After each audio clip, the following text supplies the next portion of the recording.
Cuando decimos que un análisis se trata de pasar de la demanda a la pulsión, nos referimos a que el deseo del analista es aquello que reconduce al sujeto al encuentro con ese objeto privilegiado, el objeto A. Recordemos que Lacan nos dice que si la transferencia es aquello que de la pulsión aparta la demanda, la lógica de este recorrido implica que el trabajo analítico oriente ese pasaje, ese pivot de la demanda a la pulsión, precisamente para aislar el objeto del que se trata. ¿Y esto qué implica? ¿No? ¿Por qué esto sería necesario? Bueno, en primer lugar, podríamos decir porque la pulsión y la satisfacción que ella conlleva señalan un punto crucial en torno a la verdad del sujeto, ¿no? Una verdad en torno a esas satisfacciones que se tornan fijas en la modalidad del síntoma, por ejemplo, y en las implicancias fantasmáticas. No es menor destacar que ese recorrido, que por supuesto no es sin angustia, ¿no?, nos dirige al objeto, en tanto esto implica una lógica articulada entre angustia, deseo, pulsión, goce.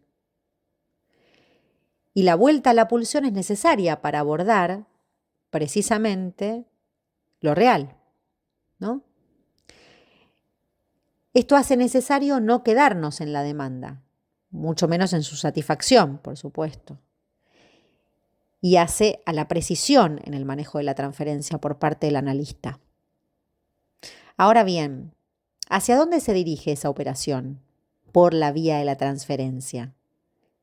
Sabemos que el objeto A no es nada más que un simple agujero, ¿no? Es un agujero que sitúa la posición deseante del sujeto y que no es algo en particular, ¿no? En ese sentido es imprescindible que el sujeto se encuentre con ese agujero en la medida en que allí se marca la imposibilidad de lo real.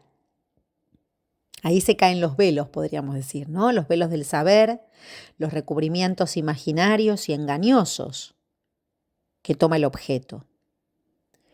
Un recorrido que no se realiza sin el soporte transferencial. Y cuando digo soporte transferencial me refiero a las 3 dimensiones de la transferencia: simbólica, imaginaria y real.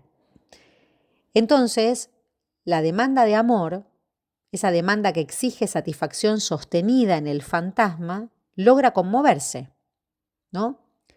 Le pone fin al engañoso montaje, tanto narcisista como ideal. Y es en este sentido que es importante ubicar la importancia de la pulsión en este recorrido.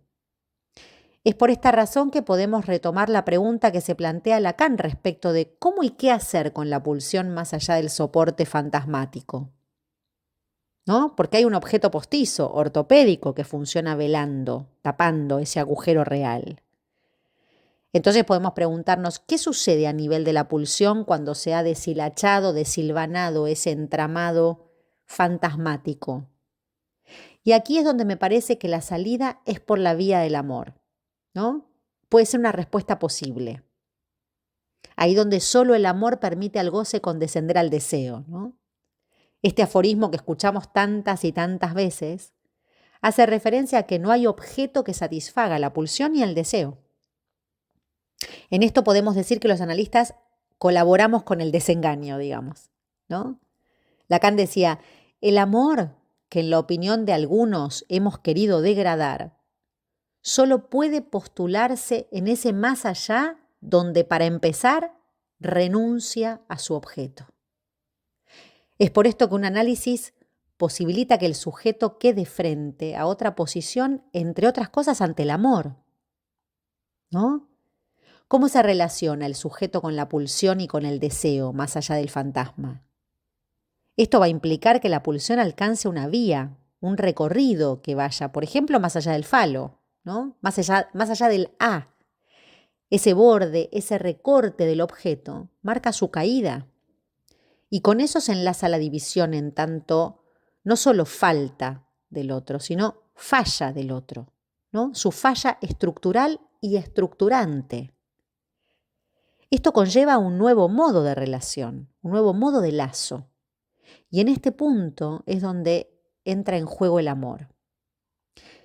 Lacan va a definir a la pulsión, ¿se acuerdan? Como el eco en el cuerpo del hecho de que hay un decir.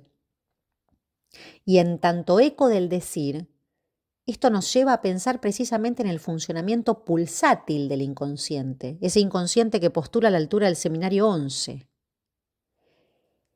Y será en el seminario 20 que encontraremos algunas pistas para pensar esta relación entre pulsión, deseo, amor, transferencia, ¿no? En la medida en que estas cuestiones hacen al objeto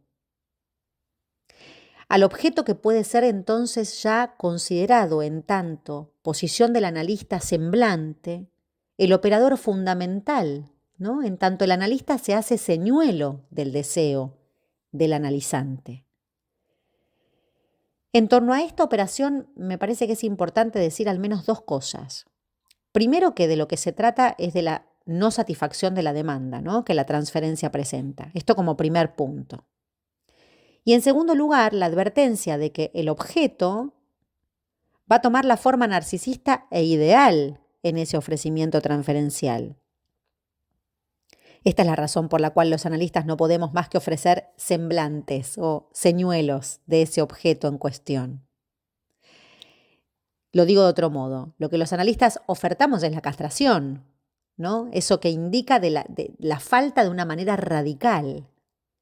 Sería algo así como un amor injusto, ¿no? Menos ajustado.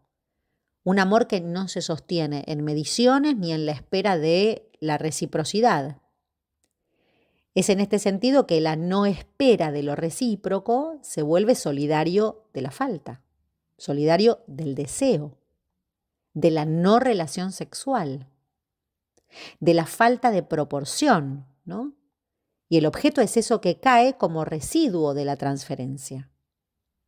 Y esa caída modifica precisamente el enlace libidinal del inicio, podríamos decir, y en tanto modifica precisamente, es que se instaura una diferencia como amor, ¿no? Es en la medida en que modifica esa relación respecto del erotismo que instaura una diferencia. Pero esto no será posible si algo de la pérdida no se pone en juego, ¿no? Como decíamos anteriormente, esa experiencia es del orden específicamente de la castración, en la medida en que requiere demostrar la ficción que el sujeto construye en torno al objeto y desmontarla. Se va a hacer preciso desinvestir esas imágenes, vaciar los sentidos fijos en torno al ser y al tener, siguiendo el recorrido de una economía pulsional, de una gramática, de esa gramática pulsional de la que ya hablaba Freud. En el escrito Posición del inconsciente, Lacan dice que el sujeto se realiza en la pérdida en que surgió como inconsciente, por la carencia que produce en el otro, según el trazado que Freud descubre como la pulsión más radical, ¿no? Esa pulsión más radical, Freud la denomina pulsión de muerte. Entonces, la pulsión es la clave para conceptualizar el objeto A como objeto causa de deseo y posibilita pensar un amor más allá del narcisismo, porque se trata de un objeto como agujero. Marca la diferencia, ¿no?, entre el objeto del deseo y el objeto causa de deseo. Y esto nos lleva a pensar en una operación topológica, podríamos decir, porque implica una torsión, porque se trata del objeto en torno al cual gira la pulsión. Y la diferencia fundamental recae en el pasaje del objeto, del deseo al objeto en tanto causa. Si esto es así, entonces se hará preciso que la pulsión devenga empuje del deseo.